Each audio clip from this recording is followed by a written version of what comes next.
Nangandam na ang Davao City Police Office sa mga ipahigayong lihok-protesta atol sa Labor Day karong Biyernes.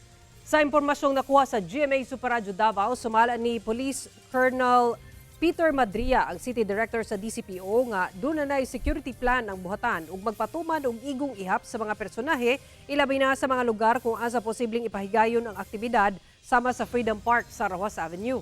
Sa pahayag sa kilosang Mayo 1, Southern Mindanao, nakigpulong na ang grupo sa mga lider sa laing grupo sa syudad, union ug mga labor rights advocates alang sa aktibidad.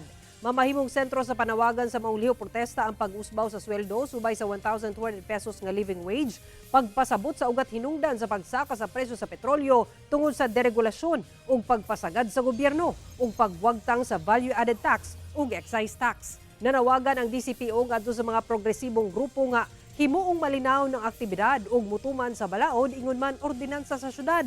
Sanglit dili magpanuko ang otoridad nga mosilot sa mga musupak.